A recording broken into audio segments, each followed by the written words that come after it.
Dili lalim ang kinabuhi. Moagi kita og kalisod, kaguol ug kakapoy. Pero sa poblasyon, daghang kamot ang andam motabang.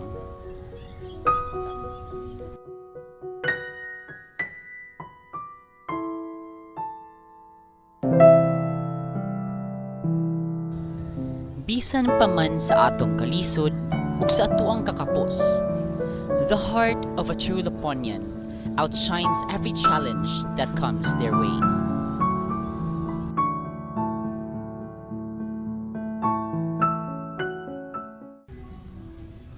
Sa atuang kawadon, aduna gihapon ang atuang pagkamanggihatagon. Nagapamatuod na ang batang poblasyon dili makasarili.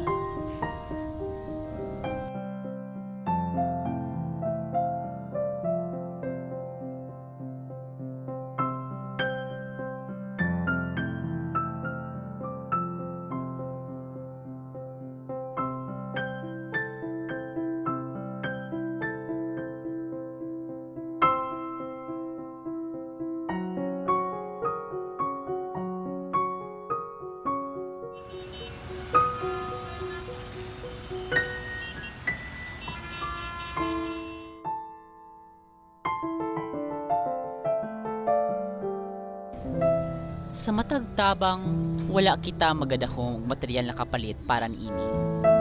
Kundi, nagalaom kita na sa matag sinsilyo, pagkaon o aksyon, aduna kini dalang grasya na labaw pa sa kwarta.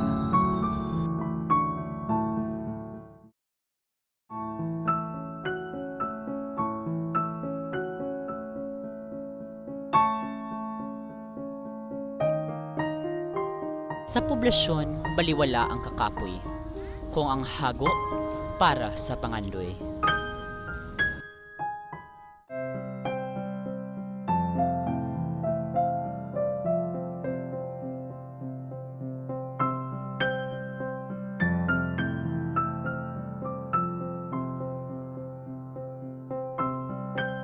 Kung may itinanim, may aanihin.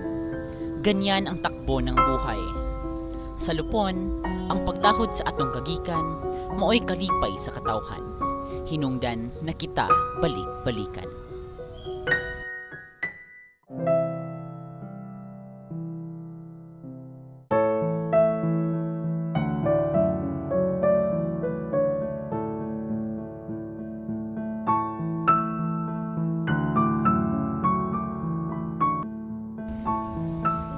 Ang pagpadayon taliwala sa kalisod ang usa sa mga gasa na anaa sa barangay poblasyon.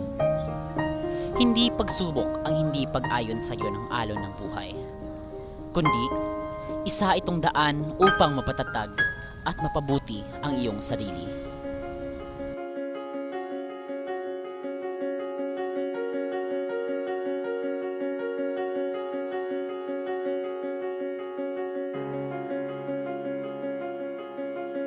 Kitang tanan adunay tagsa-tagsang mga lakang sa kinabuhi. Tinuod, dili sayon sabton ang kinabuhi. For knowing your purpose will help you understand life better. Ang matag usa kanato ang hinungdan nganong padayon gihapon sa pag-abante ang barangay poblasyon.